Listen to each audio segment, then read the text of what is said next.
पाकिस्तान ने J-10C क्या लिया है, भारत की तो जैसे रातों की नींदें ही उड़ गई हों। J-10C बेकार है, J-10C कबाड़ है, ये राफेल का मुकाबला नहीं कर पाएगा, ये तो पाकिस्तान के साथ बहुत बुरा हो गया। मतलब ये सब बातें चल रही हैं भारत में और भारत को पाकिस्तान की फिक्र पड़ गई है कि पाकिस्तान J-10C ले रहा है जो कि एक कबाड़ है। अब एक नई खबर भारतीय मीडिया ने पकड़ ली है। इसराइल की स्टेटमेंट के बाद इसराइली अखबार ने गुज़िश्ता रोज ये स्टेटमेंट चलाई थी कि J-10C जो है, जिसको चीन अपना बेस्ट फाइटर जेट बोलता है, वो है इसराइल का। इसराइल यानी इसका जो डिजाइन है वो इसराइल के लेवी जहाज की कॉपी है। अब यहाँ पर सवाल ये है कि भारतीय इसको चलो इसराइल की कॉपी कह रहे हैं, फिर इसको कबाड़ क्यों कहा जा रहा है अगर ये इसराइल की कॉपी है? तो आपको बताते हैं। तो 1980s में इसराइल ने जब अमेरिका से F-16 ले लिए तो अपने इस लेवी फाइटर जेट पर काम रोक दिया क्योंकि इनको जहाज मिल गए थे F-16 की सूरत में। तो इसराइल का कहना है कि उन्होंने क्या किया, अपने लेवी जहाज की टेक्नोलॉजी बेच दी चीन को। ये 1980s की बात हम बता रहे हैं जब चीन कुछ भी नहीं था टेक्नोलॉजी में। चीन आर्टिफिशियल मून बना रहा है, 2030 तक चांद पर पहुंच जाएगा, मरीख मिशन शुरू किए हुए है। चीन ने ऐसा मिसाइल बना लिया है जो पूरे खला का चक्कर लगाकर अपने टारगेट को हिट करता है। तो 1980 में इसराइल का कहना है कि इसने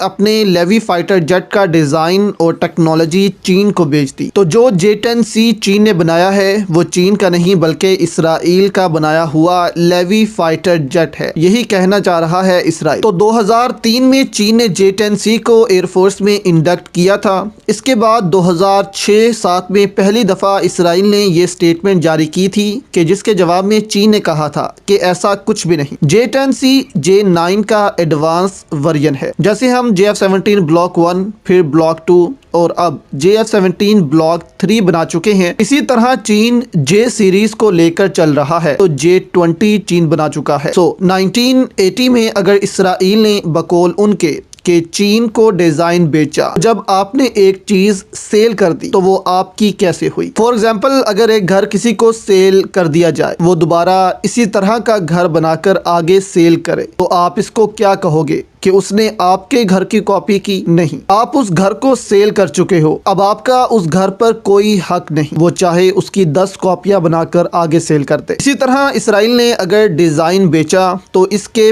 पैसे लिए, अब वो इसराइल का डिजाइन नहीं रहा, लेकिन चीन इससे इनकार कर चुका है। और वैसे भी 1980s में आप देखें कि क्या टेक्नोलॉजी थी दुनिया के पास और आज क्या टेक्नोलॉजी है। 1980s में चीन कहाँ था और आज कहाँ है टेक्नोलॉजी में? तो ये सब भारत का प्रोपागेंडा है जो फेल हो चुका है। J-10C आज के दौर का एक जदीद त्यारा है और भारतीय इस वक्त इसराइल की टेक्नोलॉजी को कह रहे हैं कि इस त्यारे में लगी है और फिर भी इसको बेकार कहा जा रहा है। तो क्या अगर इसराइल की टेक्नोलॉजी इतनी ही बेकार है तो भारत के पास तो अब बहुत सा हथियार इसराइली साख्ता है, तो इसके बारे में भारत का क्या ख्याल है? क्या वो भी बेकार है और कबाड़ है? क्या भारत अपने ही असले को कबाड़ की शक्ल दे रहा है, या भारत इसलिए डर रहा है कि इसराइल की टेक्नोलॉजी पाकिस्तान के पास आ चुकी है, जबकि ऐसा कुछ भी नहीं। 1980s आज से 40 से भी ज्यादा साल हो चुके हैं इस बात को। दुनिया कहां से कहां पहुंच चुकी है। इसराइल अभी भी अपने लेवी फाइटर जेट का शौक बना रहा है कि हम इसको बना नहीं सके,